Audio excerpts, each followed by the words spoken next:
Welcome to episode 71 of the Two Pad Stack podcast. I'm your host, Ace. Alongside me today, I have Jake Reiser. Jake, how's it going, buddy?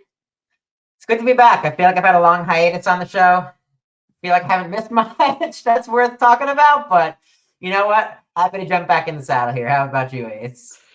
Oh yeah, it's been fun. Not for the Boston Bruins, it hasn't. What a mess. How do we even get started with this? Um before we do, I just am gonna talk about other things because I'm not gonna lie. There's a reason why we had a week off.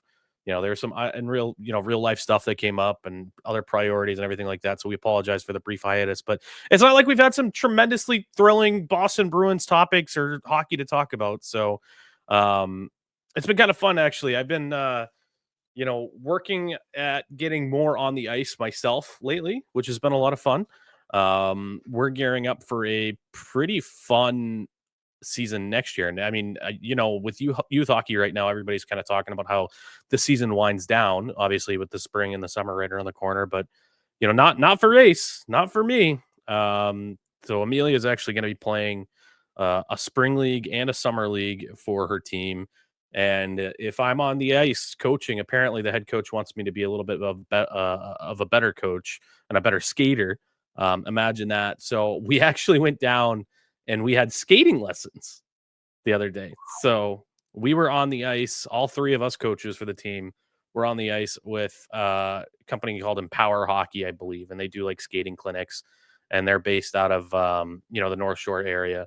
And she gets on the ice and she's wearing figure skates. I'm thinking to myself, like, figure skates, like that's a completely different like methodology for skating, isn't it? I mean, it's not going to be apples to apples. And I'll tell you what, I kind of convinced I had myself convinced that I was a decent skater already. Like I know my way around the ice. I can skate pretty well. Thought I was, a good skater. I'm an awful skater. I am really, really bad. And she is really, really good. And just in the short amount of time that she was working with me, man, I feel like my skating came along a long way. And I'm really excited to kind of continue working with her. And I'll also tell you, I'm in terrible shape because she whooped my butt. I was so tired after that. And it was so cool to get out there and work on my edge work and stuff. And it was just a really cool time. Have you been on any skates, Jake? Do you even skate?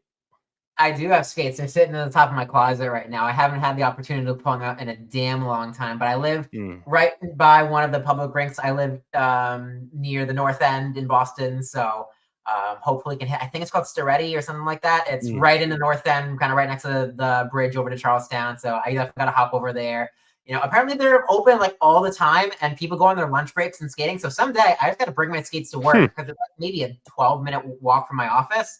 Got to bring the skates, got to sharpen up on my skating a little bit. But no, There you I played go. a little bit in college. I can skate decently. I can't hockey stop for the life of me. But I'm sure it's a big ass kicking, and I get it about not being in great shape. But it sounds like coaching responsibilities and dad responsibilities never stop. Yeah, they're definitely kicking into high gear here. We actually just had a tournament added for our schedule for next weekend too, so it'll be interesting to see how everything shakes down. But yeah, It it's sounds been like you it's leave been on the fourth fun, line in Beantown. right? I mean, at this point, they'll take anybody that can skate. Um, so speaking of the fourth line in Beantown, we'll kind of just recap quickly here. Since the last time we spoke with you guys here on the Two Pad Stack, there's been a few games, and we're just really not going to dwell on a lot of them. I mean, the overall theme for the Boston Bruins right now is that embrace the suck. The bottom has fallen out. It is just you've gone out to the West Coast, and we'll talk about the specific games briefly here. You've gone out to the West Coast on a game where I don't want to hear. I'm going to back up here. I don't want to hear from Nesson how close they are to a playoff spot anymore. Like these are important games. There's very important playoff points available on the table. They've been all but eliminated for the last week and a half. Neston, Mm-hmm. like, stop talking about it. So start focusing on the draft or something like that. That's where my head's at now. Is like, how do we make sure that this cursed season can be just moved on from and the best possible result can happen from this franchise as a result of this difficult season. So March 11th against the Florida Panthers, they actually pulled out a win. One of the Yeah, they rare were wins down that two we're nothing able in to the take. third, and they had a comeback, which that doesn't ever happen with this team. gutsy effort in that one. And I mean, that's somewhat on the heels of after the trade deadline where they had a couple of good wins against, those same Florida Panthers and the Tampa Bay Lightning. So it's like, maybe the trade deadline that they had where they shipped out so many names, it wasn't such a bad thing. They could maybe Mhm. rally around some new blood and guys that want to prove that they can play at the NHL level. Nope. Nope. Nope. Ottawa, Boston Bruins head out there north of the border to the Canadian capital, and they just get their wheels blown off. Like, really, it was just a really bad performance all around, top to bottom. There wasn't one position where I was like, well, they were pretty good, but the loss went to X, Y, and Z. No, it was just a soup to nuts, disappointing defensive effort. And I mean, granted, they still got 3 goals, so it wasn't all awful. Well, it's more than what they averaged for the rest of this time, but it still was not nearly good enough of an effort defensively. What were your thoughts on that game, Jake? Yeah, this is going to be a theme, I think, for almost every single game we talk about going forward is the lack of defensive continuity, the lack of communication on the blue line, the lack of communication between the blue line and the goaltender. That's where the lack of back checking that leads to early, easy goals, the lack of just common sense that leads to easy goals. Um, it's been a brutal watch, and it just starts there. It was kind of like, oh, maybe this is really the Boston Bruins we're going to see going forward. Yeah, it felt like it. It felt like two teams that are like on the opposite sides of momentum right now. Ottawa's really trying to push to gain that playoff spot. I mean, not as good as Montreal is, but still, Mhm. Ottawa's trying to prove with this young core that they are ready to make the postseason. And Linus Allmark's leading the way. He's doing a great job for the Senators so far. What a surprise that the previous Vezina winner is doing Vezina things. So, Mhm. yeah, so we'll just kind of move on from that one. Ottawa gets important 2 points and have a good sense of belief in their room. Boston Bruins, they're gonna go ahead and host the Tampa Bay Lightning immediately after that. And that was a another really difficult game to watch. It ended up being a 6-2 loss. That seemed like the second period, this is probably the worst period I have seen the Boston Bruins play in a long time. Maybe the entire time I've been a Boston Bruins fan. The shots at the end of throughout the entirety of the second period were 20-0 in this game. 21. Oh, they gave another one. Okay, yeah, Mhm. 21-0. Um, and what the worst part was for me, Jake, about this is that, and I'm not afraid of blaming a goaltender when I think the goaltender is responsible for a loss. But in this game, when we have people pointing the finger at Jeremy Swayman at the end of this one, that's where I have a problem with it. Because how can you possibly justify blaming the goaltender when your team didn't get a single shot on goal in the second period and the other team got 21? Never mind the shot attempts Mhm. and the block shots, because it was like Tampa Bay was on the power play the entire second period. It was mind-boggling how the effort level and the compete just wasn't there. Absolutely. And they got 2 empty net goals, so it makes the score look worse than it is, but you're right. The offense has to do a lot better, and it sucks. Elias Lindholm scores late in the first period. And they're like, okay, they got momentum. They tied it up in the first. We just beat them a couple games ago in Tampa. Let's try and figure this out. Nope. It's like they just didn't show up in the locker room from the locker room. They just ghost. It's like they ghost walked onto the ice. It was miserable. It was absolutely miserable watching the Lightning just kick the crap out of the Bruins in that period. And you're right. I think maybe to that point, because there's another period more recently that I think might have been worse. But Mm. I think to that point, it has to be one of the worst periods I've ever seen as a Bruins fan in general. Yeah. I don't know the exact stats, but Ty Anderson is a fascinating follow right now. If you don't already follow him, you should have already been following him. But some of the stats he's pulling out about how just abysmal this Boston Bruins team is right now is just, it's kind of depressing, but also just fascinating to kind of see the comparisons. Because I mean, for so long, we as Bruins fans have been spoiled, and there's always been that level of criticism and criticality. But in reality, in the grand scheme of things, the Boston Bruins are always a really good team. And it's not Mhm. until this year that we see, just how bad they are. This isn't 2015, 2016 bad. This is worse. This is Mhm. worse than what that team was that, cost Peter Chiarelli his job. And cost what? No, I think it cost Claude Julien. I don't know. Either way, back then it was a rough time, and this is rougher. This is bad. Um, It's ugly hockey. Like I barely want to turn on the TV to watch kind of ugh. hockey. And like for my perspective, I'm like, well, I want to just have them call up the kids so we can see the kids play. But then at the other hand, I'm like, well, let the kids just play in Providence right now. Those games mean more than what the Boston Bruins games are. And Hmm. I don't know. I'd rather not have them get hurt before they can go on a potential Calder Cup run. Because Providence is cooking. They're looking Yeah, great. Like Michael let them play DiPietro. important games. I completely agree with you. Let them play important games. Let them play hypothetical playoff games in the Calder Cup playoffs.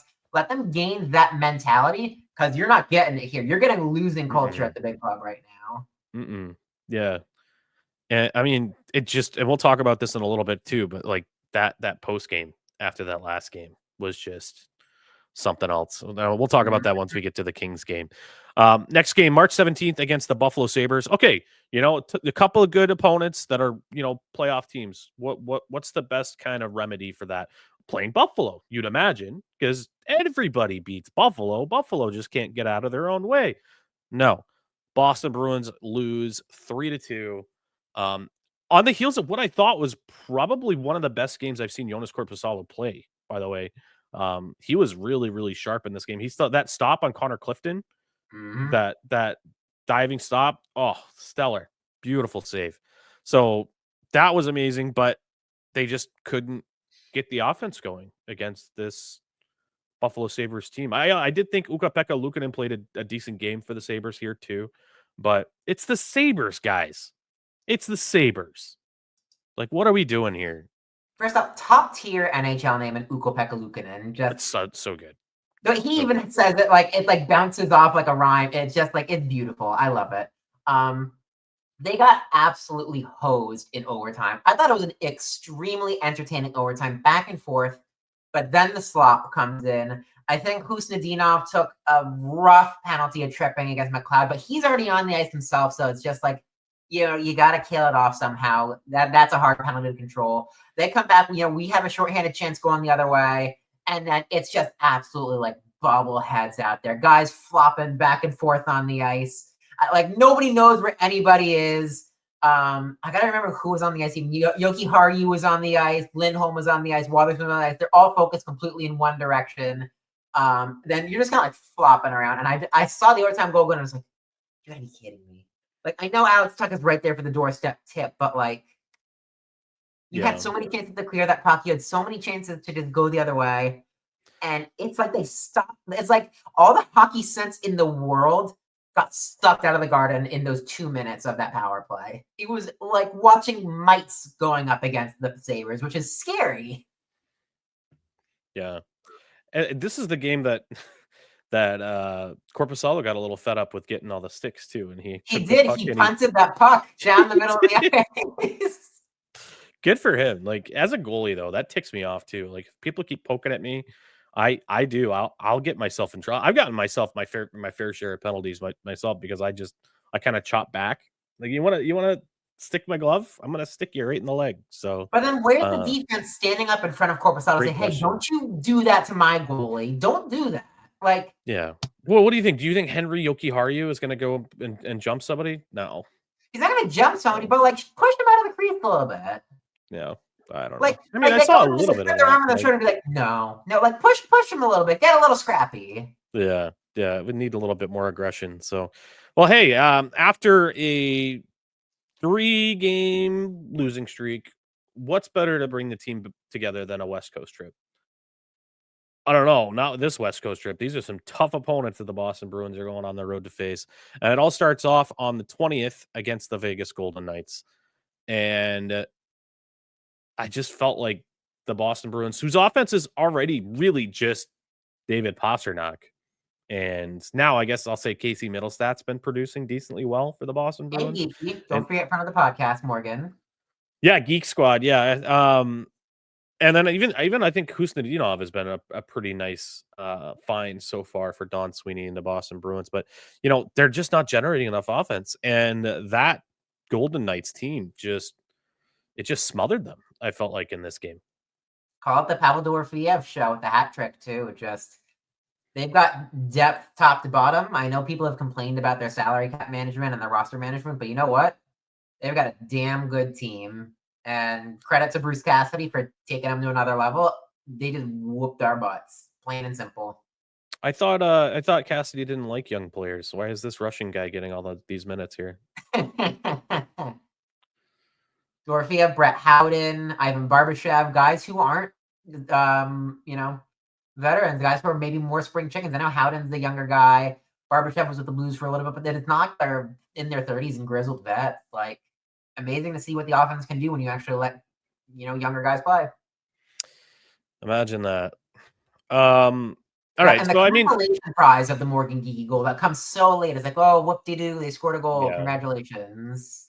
Yeah, at least it's not a shutout. So yeah, I mean, we'll kind of move on from that one. 5-1 loss. It's a good team. They're a Stanley Cup contender, I believe. So it is what it is. The Bruins are trending in the wrong direction. This was kind of like a foregone conclusion for me before the puck even dropped, that it was going to be a comparable kind of stat line. What was not a foregone conclusion for me was when the Bruins showed up on the 22nd in San Jose, facing off against the league's worst team, the San Jose Sharks. Sharks are consistently bad. They managed to pull off Macklin Celebrini last year in the draft at first overall. And some things haven't changed. They're still bad. Good enough to beat the Boston Bruins, though. Boston Bruins fall 3-1 against the San Jose Sharks, extending the winless streak to 5 games now. It's like when it couldn't get worse, it just keeps getting worse for this team. My Colorado Avalanche friends call Alexander Georgiev Alexander Forgiev. Like, he's gonna give up goals, and you let him look like prime, like Braden Holtby? Like, are you kidding me here? Also, yeah, Macklin Celebrini's just a freak. He's got 2 assists. Him and Will Smith. Like, I know this team inherently sucks, but they've got a really fantastic core. Celebrini, Will Smith, William Eklund. They're going to be good at some point sooner than the Bruins are, just because they've got such a great depth of talent.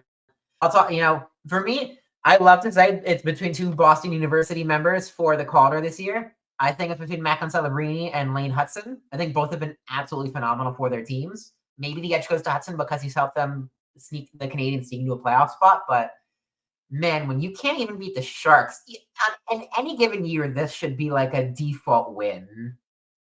That's just demoralizing. Yeah, I mean, this team, I've said it before, I feel like this year they are finding new and innovative ways to lose. I affectionately refer to it as, stealing defeat from the jaws of victory. Because they just keep finding ways to get these losses. I mean, moving on, difficult game against the Sharks there.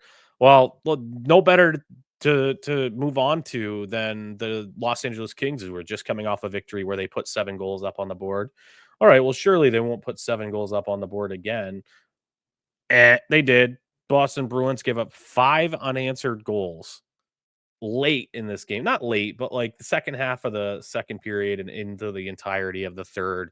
It just was the LA Kings show. And it did start off promising here. This game started off very promising with like only 19 seconds into the game. Elias Lindholm, who is, I don't want to say public enemy number 1, but he definitely has a lot of focus on some of the responsibility as to why this Boston Bruins season hasn't gone as well as maybe anybody hoped. But he gets it going for the Boston Bruins. And what's more Bruins than them giving it right back up less than a minute later for Anze Kopitar to go down the other side of the ice and tie it up just immediately after? It's just, if that doesn't encapsulate the season, I don't know what does. It reminds me of that I forget who they were playing, but when Zadorov had that puck on his stick in the corner and his stick breaks, it goes right out into the slot and they tie it and beat the Bruins in regulation. It's just so frustrating so far. I'll give Kepke credit for that incredible pass from the corner to find Lindholm in the middle of the ice. That was slick, but you're right. It's demoralizing. You just give that right back. I'll also tap on Warren Fogel's goal with 29 seconds left. Ironically, that is the 29th time this season the Bruins have given up a goal in the last 2 minutes of a period in regulation. It would be 31 with 2 overtime goals, according to Ty Anderson, but he's only going to count regulation here. So 29 times this Bruins team has given up a goal in the last 2 minutes of the period. You're not playing 20 minutes of hockey. You're not. You're playing 18 minutes and then holding your ass for however long it takes to get to the locker room. That's not a sustainable way to play. It's ridiculous. And that's why I'm also going to argue this third period has to be one of the worst periods I've seen of Bruins hockey. Was it lazy out for both teams? Yeah. But to give up 3 goals on 7 shots allowed is just stupid. It's just absolutely stupid. You completely lost the plot in that one. And it shows to me that their heads totally aren't in this season. They are done. They are cooked. They are ready for Cabo. They are ready for the golf course. They are ready for the summer. That second, you're only down 2 goals. Any other season, any other game for a lot of the season, 2 goals, you can say, okay, maybe they'll try. Nope, Quentin Byfield, Tanner Jeannot, Sam Hellenius, nothing. And it's clear that Kuzmenko goal was awful too. That was a terrible angle, and he managed to score that. Are you kidding me? Mm-hmm. And it's clear that frustrations are boiling over as we had quite the interesting event almost happen. I wish it did happen with Jeremy Swayman and Darcy Kuemper. Yeah. I mean, if you saw what happened, it was pretty surprising. So, who's Nitsa? I gotta get that one down. Kuznetsov. Yeah, whatever. Yeah, so he gets into Kuemper, and Kuemper actually removes his bucket, and that's what gets Jeremy Swayman's attention. So he comes charging down the ice. He's at center ice, and then, he's barking at Kuemper. Yeah. So they're just yapping at each other, Kuemper, and then Kuemper comes over, and then Swayman's removed his mask. He's got his gloves off and everything like that. And Judd Surratt's freaking out on the broadcast. He's untying the waffle board. Oh my God, yeah. And then for some reason, the NHL referees jump in and they're like, "Oh no, we don't want you to fight." The linesmen just jump in and they break it. Like, you have 2 willing combatants there. I don't know if it's like if one goalie wasn't into it, like, I 100% get it. Like, you don't let that fight happen. But you have 2 guys that are very willing to go at it, and they should have just let him go. I think that, and I know Jeremy Swayman's been kind of chasing a fight for a while now. I don't know if it's just like a checkbox thing for him, but I don't understand why they didn't let that one go. Did you see anything that would have justified that decision to not let him throw? I would absolutely let him throw. I would say this should have been shades of Carey Price and Tim Thomas back in 2009, 2010 when they dropped the gloves. Like, they absolutely should have let them have at it. I also think that they needed to have given a third penalty to Darcy Kuemper, because Kuemper crossed the red line before they blew those whistles and got in between them. So they each got leaving crease penalties. Kuemper got a roughing, and I thought Kuemper should have also gotten a crossing the red line penalty. And then, you know what? Just let him have at it at this point. If that's going to be the most entertaining thing Bruins fans want to see. That's all we can get right now. I know. Please. I was crying like, I need this so badly to make up for how awful of a game this is. But no, he's been greasing up for either a fight or a goal, I think, his entire career. Yeah, and I'm kind of concerned somewhat as well with the post-game comments by Nikita Zadorov, who, I don't know who the reporter was, but the reporter asked him if he appreciated Swayman sticking up for his teammates, and Zadorov said, "Is that what it is?" I don't know. He looked bewildered as he says this. Is that what that is? I don't know. No comment. So it begs the question, is there actually a rift in the Boston Bruins locker room? Or is everybody just frustrated of this losing streak and the trajectory that they're on?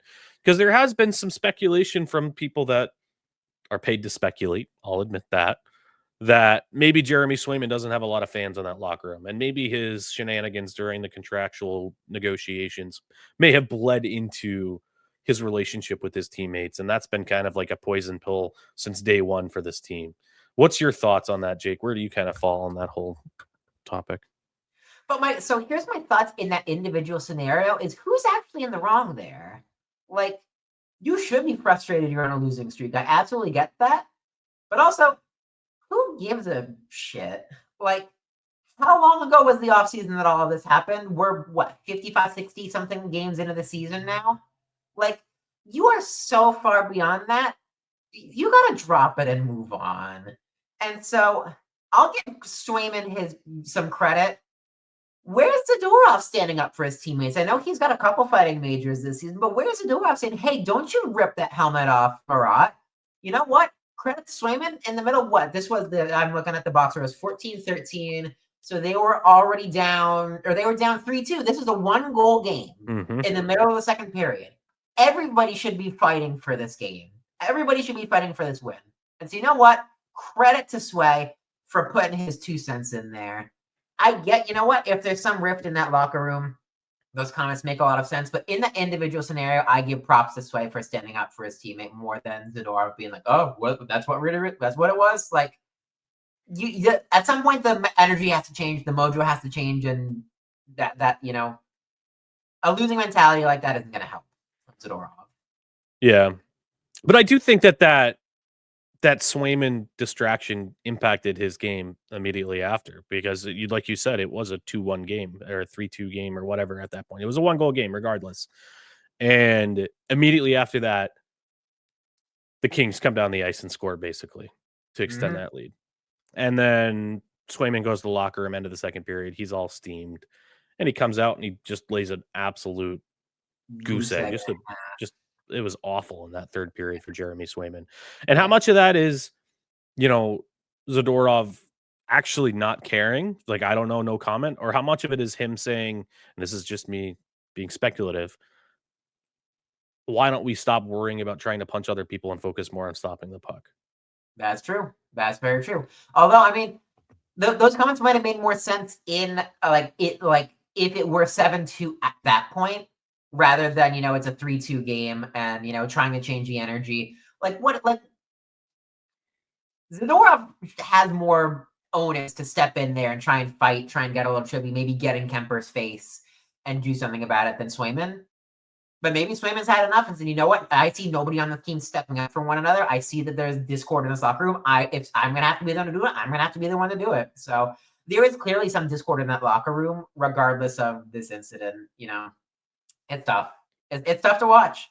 And, I will say, the Swayman stuff certainly has impacted the season, and the fact that he didn't have a traditional offseason. And he's never started this amount of games in his career. He's always been like a 1A, 1B even split. So you hope going into next year, he has that full offseason under his belt to train, mentally prepare, be ready to go, and he's a lot better. So I don't know if I want to give him the benefit of the doubt this season, but I might just have to, wait to see what happens next season. There's a lot of term left on this contract. Yeah, I mean, what's your alternative choice? You're not going to trade Jeremy Swayman. You're not going to make him the backup and go with Korpisalo for 60 games a year. That's just unsustainable. Yeah, it's not going to happen. So you don't have a choice but to just kind of hit the pause button and pretend after this offseason that none of it happened and go and try to go make a run for it next year. So let's go ahead. The current Maine Black Bears, who just won Hockey East and are clearly rolling right now. He needs to channel that energy that hopefully the Black Bears left at the Garden and move forward. That'd be nice. Let's go ahead and send it over to our sponsors for today's podcast. This season, the Two Pad Stack podcast is proudly supported by 2 fantastic local businesses. First, we're going to give a shout out to Earth Eagle Brewings, where great beer meets great company. With locations in both Portsmouth and Somersworth, New Hampshire, Earth Eagle is something for everybody. Whether you're relaxing in their Portsmouth beer garden or enjoying live music and trivia at the Somersworth pub, you'll be in good hands with their craft beers, epic hot dogs, and much more. And don't forget, if you're into brewing your own beer, their homebrew shop has you covered in Somersworth. And when it comes to tattooing, there's no better place than Vital Ink Tattoo in Barrington, New Hampshire. The artists at Vital Ink are all about turning your ideas into tattoos you'll love forever. The team works hard to make sure every visit is comfortable, and their dedication to making your tattoo experience fun and relaxing is unmatched. Whether you're getting your first piece or adding to your collection, Vital Ink is the place to go. Special thanks to both of these sponsors for supporting the Two Pad Stack podcast this season. Be sure to check them out and show them some love. All right, and we're back. So in this 6-game losing streak that the Boston Bruins are on right now, I think what has been my biggest concern has been just the very awful defensive structure that they've had top to bottom. And I think a lot of that is due to personnel. It's going to happen when you don't have your top two defensemen in the roster, regardless. Hampus Lindholm, Charlie McAvoy, both maybe out for the remainder of the season. There's like only 10 games left at this point anyway. So at this point, I'd say just shut them both down. But when you have, your top D pairing of, Mason Lohrei and Andrew Peak, or, Zadorov and Henry Jokiharju, like it's not going to go well. Let's just be candid. I mean, I think that Wotherspoon is a very serviceable number 7. I think that he deserves to be on an NHL roster. But if I never had to see Ian Mitchell in a Boston Bruins uniform again, I'd be a happy man. Mm-hmm. I'd be a very happy man. Like, I honestly am wondering if this guy can play at the AHL level. Seeing some of the decisions he is making with the puck, I'm like, this wouldn't apply. This wouldn't fly at the AHL level. This is like an ECHL level play that you're just making right there. And it's mind-boggling to me that they're still playing this guy. And I mean, we've got Callahan up, who's very sheltered. He's a good defensive guy. That's really all he does, is just like insulate and play defensively. So it's just the Boston Bruins just can't keep the puck out of their net. And I cannot wait for them to hopefully be healthy on the blue line starting next season. Absolutely. I mean, it's not just the blue line too. It's the back checking and the defensive awareness of your forwards. That your entire defensive structure has collapsed from top to bottom. I don't care what scheme they're playing. Oh, we're going to play 1-3-1 in the neutral zone. Oh, we're going to play trap. Oh, we're going to play diamond in the PK. Everything is getting by them. It's like they've lost so much hockey sense and they've lost so much chemistry. It feels like starting from scratch, and it's like watching preseason games again. And, you're right. There's 10, 15 games left in the season. At this point, you just have to ride it out and hope for the best, because you're not developing chemistry of any sort with how bad you are and the personnel you have right now. It's just not happening. Well, they do say that you have to learn how to lose before you can win. So hopefully the young players that are playing meaningful minutes, and I look at a Mason Lohrei, who's really making the most of this opportunity. I believe he's getting a ton of minutes that he wouldn't get if Hampus Lindholm and Charlie McAvoy are here. And I do see him making a lot of mistakes, and obviously mistakes at this point. I'd rather him make mistakes now when the season's already lost than make mistakes when the Bruins have something seriously important to play for. Mm-hmm. And I am seeing some like big time creative high skill plays out of him, but I'd like to see more situations where he's not getting beat in and around his own net. And like I said, it's okay that it's happening now, but I'm hoping he can learn from these mistakes that he's making at this in this season that really is already kind of lost at this point. So I also want to touch on, so we mentioned the defensive issues that this team has right now. It's not just defensive issues either. It is, defense going into the season was something that I thought that this team would be, their hallmark. It would be their calling card. Their defense is where they would shine. They would just stifle opponents to the point where they can't generate any kind of offense. That deep pairing of Zadorov, McAvoy would be bruising, and yet, basically a safety blanket. It just hasn't been.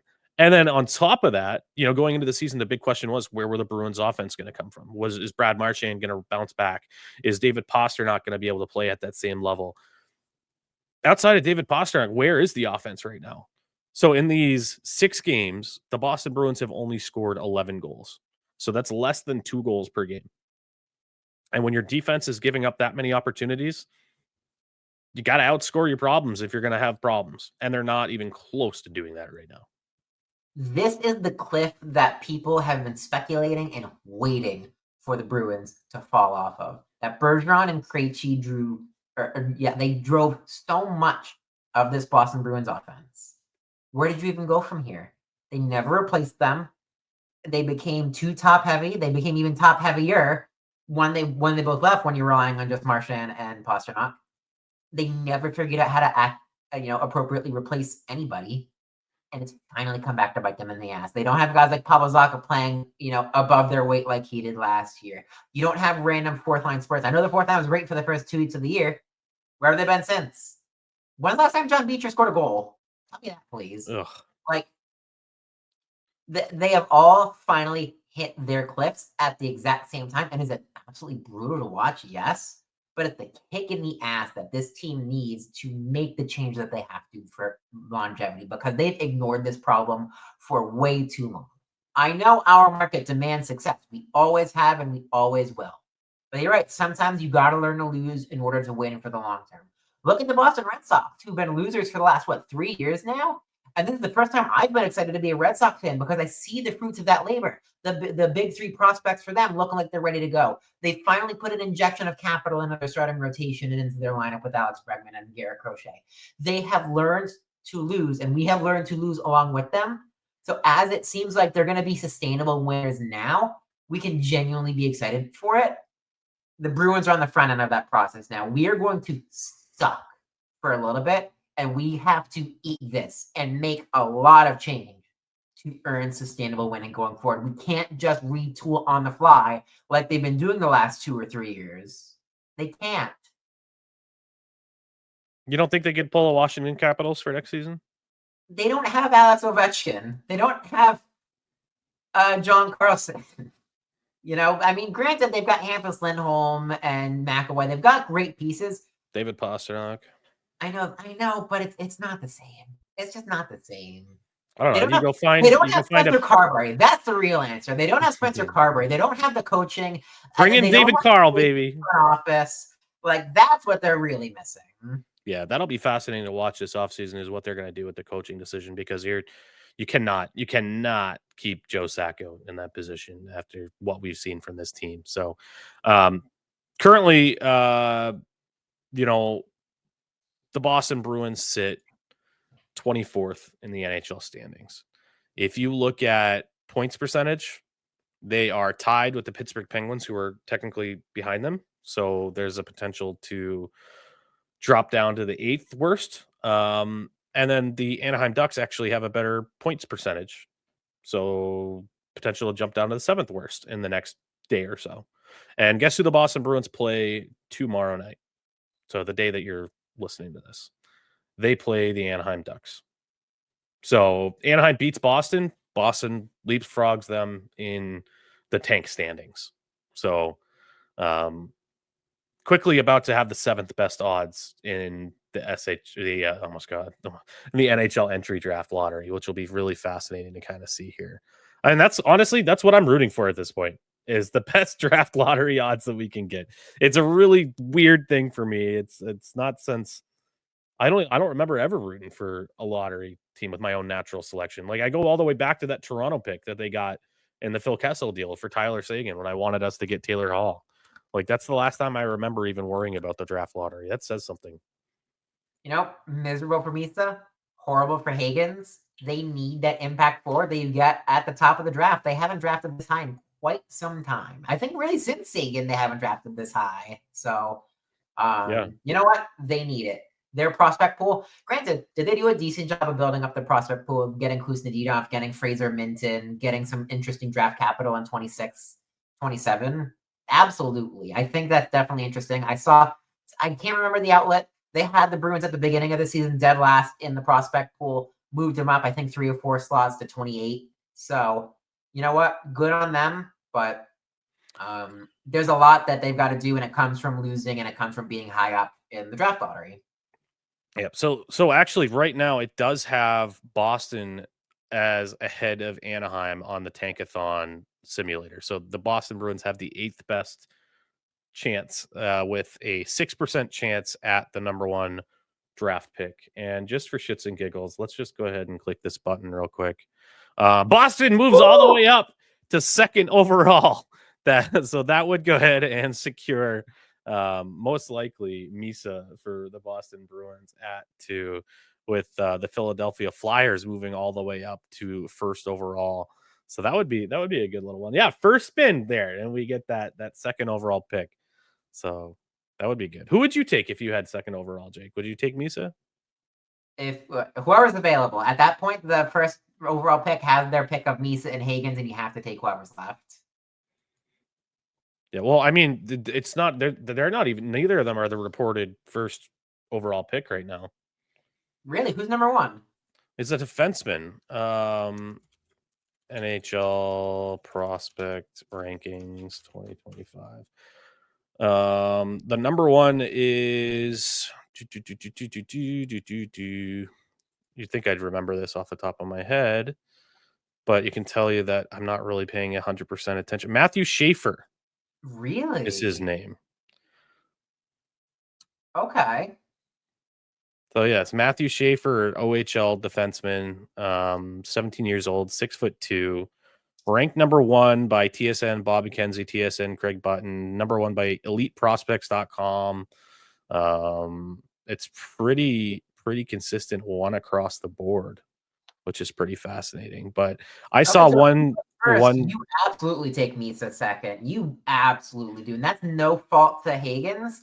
It's just the little bit of a bigger build that might make him NHL ready sooner.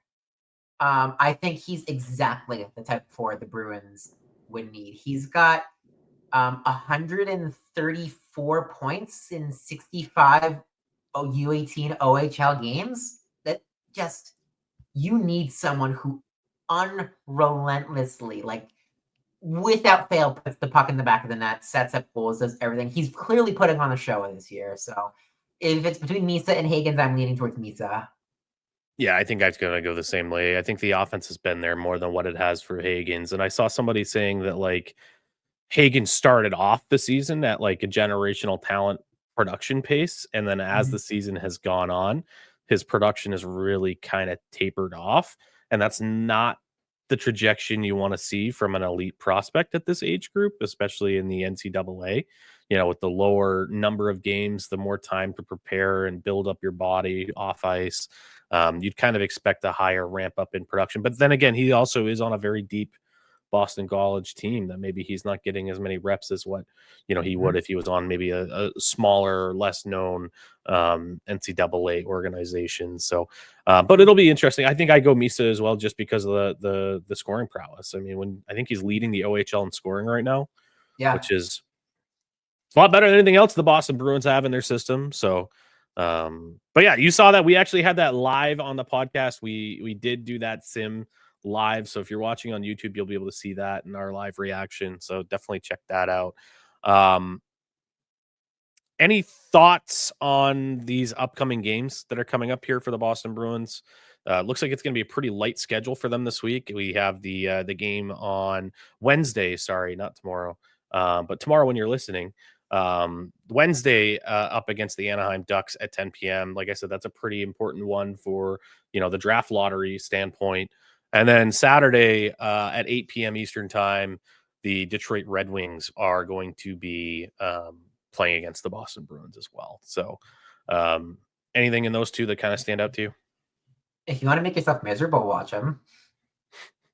Yeah. I don't know. I'm just, gritting my teeth for the rest of the season. It's a lost season as far as expectations go. They were on the fence and they started out okay-ish, and then they just fell off the deep end here. So just is really grit and bearing for the rest of the season. The weather's warming up. It's getting nice out. Red Sox season is starting back up. So just wait it out and pray to God that the front office does the right thing. And, I guess there's a little bit in that one of the Jacobs came out and said that they got full faith in Cam and Don, and that's where the fault lies. But they'll make Sacco the scapegoat, though I guarantee you they won't bring it back. And so we'll talk about some campaigning for the coach next year. I see you've already started on X with a candidate in David Carl from Denver. I've got someone in mind as well who I think would be fantastic. But that sounds like a conversation for another day. Yeah. I think it's going to be a shorter episode just because it's like so frustrating. Like I just want this season to kind of end, then we can do the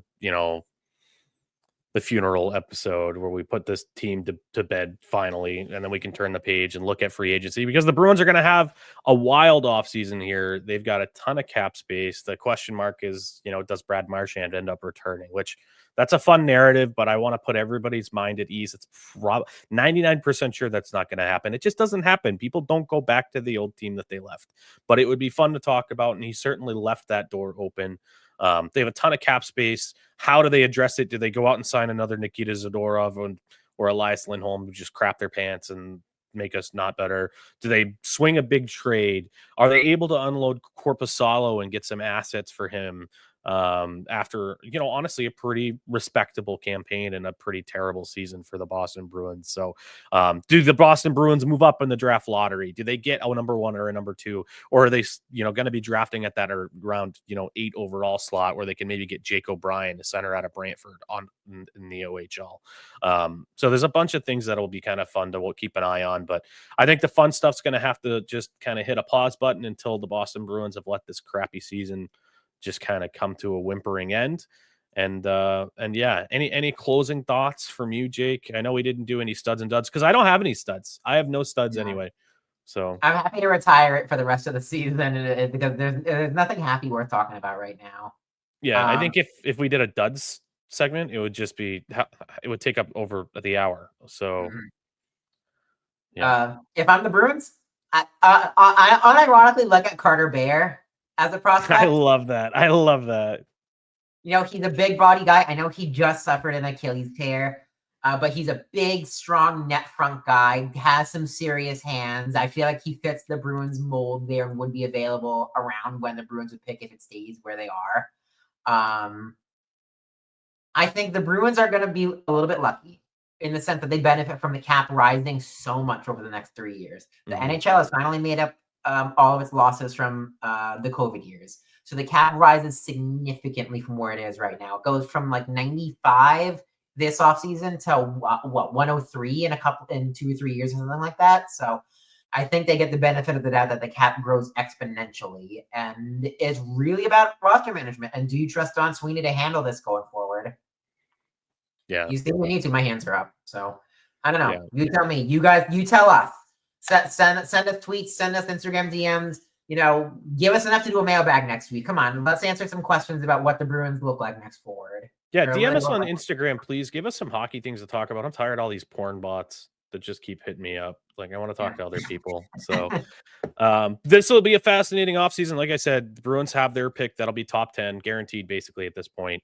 Bruins will have 2 additional second rounders, so 3 picks in the top 60 this draft. So the Bruins prospect pool will look drastically different next development camp than what it did, this development camp. So that'll be really fun to keep an eye on. So on behalf of Jake and myself and Burge, who couldn't make it today, really appreciate your listenership. We will hopefully be back on for you guys next Tuesday to break down some more of these games and maybe take another deeper look into the offseason, come up with some other names that maybe are on our agenda for the draft and in free agency. But until then, thank you again, and we'll talk to you next time. Peace.